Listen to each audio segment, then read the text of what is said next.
ಸಂವಿಧಾನ ಶಿಲ್ಪಿ Bharat Ratna doctor B R Ambedkar ಅವರ 131ನೇ ಜನ್ಮದಿನಾಚರಣೆಯನ್ನ ಮಂಗಳೂರಿನಲ್ಲಿ ಆಚರಿಸಲಾಯಿತು. ನಗರದ ಅಂಗಡಿಗುಡ್ಡೆ ಉರುವ ಸ್ಟೋರ್ನ ಡಾಕ್ಟರ್ ಬಿಆರ್ ಅಂಬೇಡ್ಕರ್ ಸಭಾಂಗಣದಲ್ಲಿ ನಡೆದ ಕಾರ್ಯಕ್ರಮವನ್ನು ಸಚಿವ ವಿ ಸುನೀಲ್ ಕುಮಾರ್ ಅವರು ಉದ್ಘಾಟಿಸಿದರು. ಕಾರ್ಯಕ್ರಮವನ್ನು ಉದ್ಘಾಟಿಸಿ ಮಾತನಾಡಿದ ಸಚಿವ ವಿ ಸುನೀಲ್ ಕುಮಾರ್ ಅವರು ಡಾಕ್ಟರ್ ಅಂಬೇಡ್ಕರ್ ಅವರ ಪಂಚತೀರ್ಥಗಳನ್ನು ಅಭಿವೃದ್ಧಿಪಡಿಸುವ ಕಾರ್ಯ ನಡೆಯುತ್ತಿದೆ. ರಾಜ್ಯ ಸರ್ಕಾರವು ದೀನದಲಿತರ ಅಭಿವೃದ್ಧಿಯ ನಿಟ್ಟಿನಲ್ಲಿ ಕಾರ್ಯಕ್ರಮಗಳನ್ನು ರೂಪಿಸುತ್ತಿದೆ ಎಂದು ಹೇಳಿದರು. ಪ್ರಜಾಪ್ರಭುತ್ವವನ್ನು ನೋಡಬೇಕು ಅಂತಾದ್ರೆ ಭಾರತದ ಕಡೆಗೆ ನೋಡುವಂತ ಪರಿಸ್ಥಿತಿ ಇವತ್ತು ನಿರ್ಮಾಣ ಆಗಿದ್ರೆ ಅದಕ್ಕೆ ಮೂಲ ಕಾರಣ ಯಾರು ಅಂತ ಕೇಳಿದ್ರೆ ಸಂವಿಧಾನವನ್ನು ರಚನೆ ಮಾಡಿದಂತ ಡಾಕ್ಟರ್ ಅಂಬೇಡ್ಕರ್ ಅವರ ಕಾರಣ ಅನ್ನೋದನ್ನ ನಾವು ಯಾರು ಕೂಡ ಮರೀಲಿಕ್ಕಿಲ್ಲ. ಅವರು ರಚಿಸಲ್ಪಟ್ಟಂತಹ ಸಂವಿಧಾನದ ಆಧಾರದಲ್ಲಿ ಕಳೆದ 75 ವರ್ಷಗಳಿಂದ ಆಡಳಿತವನ್ನು ನಡೆಸ್ತಾ ಆಯಾ ಕಾಲಖಂಡದಲ್ಲಿ ನಮಗೆ ಅನುಕೂಲಕ್ಕೆ ತಕ್ಕಂತೆ ಕೆಲವು ಮಾರ್ಪಾಡುಗಳನ್ನು ಮಾಡಿಕೊಳ್ತಾ ಪ್ರಜಾಪ್ರಭುತ್ವವನ್ನು ಇನ್ನಷ್ಟು ಶ್ರೀಮಂತಗೊಳಿಸುವಂತ ಕಾರ್ಯವನ್ನ ಎಲ್ಲ ಸರ್ಕಾರಗಳು ಕೂಡ ಇವತ್ತು ಮಾಡ್ತಾನೆ ಬಂದಿದೆ. ಇವತ್ತಿನ ನಮ್ಮ ಸರ್ಕಾರ ಗೌರವಾನ್ವಿತ ಪ್ರಧಾನಮಂತ್ರಿಗಳ ನೇತೃತ್ವದಲ್ಲಿ ಅಂಬೇಡ್ಕರ್ ಅವರ 5 ತೀರ್ಥಗಳನ್ನು ಅಭಿವೃದ್ಧಿಪಡಿಸುವಂತ ಪಂಚತೀರ್ಥಗಳನ್ನು ಅಭಿವೃದ್ಧಿಪಡಿಸುವಂತ ದೊಡ್ಡ ಕಾರ್ಯವನ್ನ ಇವತ್ತಿನ ಕೇಂದ್ರ ಸರ್ಕಾರ ಮಾಡಿರುವುದನ್ನ ನಾನು ಇವತ್ತಿನ ಜನ್ಮ ಜಯಂತಿಯ ಸಂದರ್ಭದಲ್ಲಿ ನೆನಪು ಮಾಡಿಕೊಳ್ಳಲಿಕ್ಕೆ ಇಚ್ಛೆ ಪಡ್ತೇನೆ.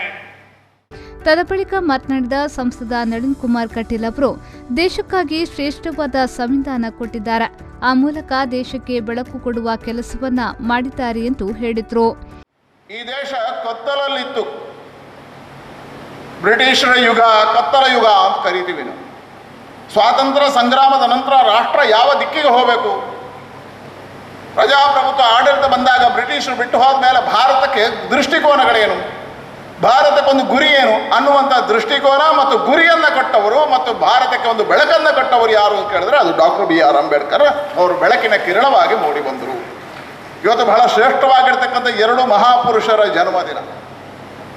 ಒಂದು ದೇಶಕ್ಕೆ ಆಧ್ಯಾತ್ಮ ಬೆಳಕಿನ ಮುಖಾಂತರ ಚಿಂತನೆಯನ್ನು ಕೊಟ್ಟಿರ್ತಕ್ಕಂಥ ಮಹಾವೀರನ ಜಯಂತಿ, ಅಷ್ಟೇ ಪವಿತ್ರವಾಗಿರ್ತಕ್ಕಂತಹ ಸಂವಿಧಾನ ಭಗವದ್ಗೀತೆಯಂತಹ ಸಂವಿಧಾನವನ್ನು ಕೊಟ್ಟು ಸಮಾಜಕ್ಕೆ ಒಂದು ದೃಷ್ಟಿಕೋನವನ್ನು ಕೊಟ್ಟಿರ್ತಕ್ಕಂಥ ಮಹಾನ್ ಪುರುಷ ಅಂಬೇಡ್ಕರ್ ಅವರ ಜನ್ಮದಿನ.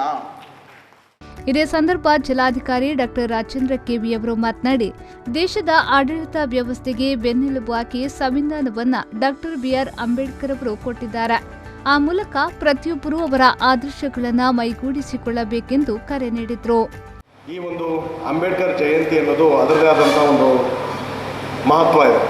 ನಾವು ಡಾಕ್ಟರ್ ಅಂಬೇಡ್ಕರ್ ಅವರನ್ನು ಸಂವಿಧಾನ ಶಿಲ್ಪಿಗಳು, ನಮ್ಮ ದೇಶ ವೈವಿಧ್ಯಮಯದಂಥ ದೇಶದಲ್ಲಿ ಹಲವಾರು ಪ್ರಾವಿನ್ಸಸ್ಗಳು ಇರುವಂಥ ಸಂದರ್ಭದಲ್ಲಿ 72 ವರ್ಷಗಳ ನಂತರನೂ ಕೂಡ ಭಾಳ ರಿಲೆವೆಂಟ್ ಆಗಿರುವಂತಹ ಒಂದು ಸಂವಿಧಾನವನ್ನು ಕೊಟ್ಟಿರುವಂತಹ ಒಂದು ಇದೆ ಅಂತಂದರೆ ಅವರ ಪಟ್ಟ ಶ್ರಮ.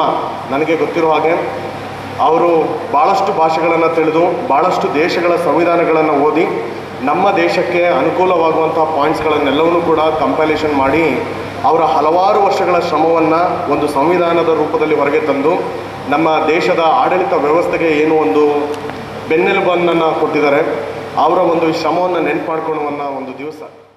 ಕಾರ್ಯಕ್ರಮದಲ್ಲಿ ಶಾಸಕರಾದ ವೇದವ್ಯಾಸ್ ಕಾಮತ್, ಡಾಕ್ಟರ್ ಭರತ್ ಶೆಟ್ಟಿ, ಮೇಯರ್ ಪ್ರೇಮಾನಂದ ಶೆಟ್ಟಿ, ಮೀನುಗಾರಿಕಾ ಅಭಿವೃದ್ಧಿ ನಿಗಮದ ಅಧ್ಯಕ್ಷ ನಿತಿನ್ ಕುಮಾರ್, ಅಲೆಮಾರಿ ಅಭಿವೃದ್ಧಿ ನಿಗಮದ ಅಧ್ಯಕ್ಷ Ravindra Shetty, police commissioner Shashikumar, police ವರಿಷ್ಠಾಧಿಕಾರಿ ಋಷಿಕೇಶ್ ಸೋನಾವಣೆ, ಜಿಲ್ಲಾ ಪಂಚಾಯತ್ ಕಾರ್ಯನಿರ್ವಹಣಾಧಿಕಾರಿ ಡಾಕ್ಟರ್ ಕುಮಾರ್, ಮಂಗಳೂರು ಮಹಾನಗರ ಪಾಲಿಕೆಯ ಆಯುಕ್ತ ಅಕ್ಷಯ್ ಶ್ರೀಧರ್ ಉಪಸ್ಥಿತರಿದ್ದರು.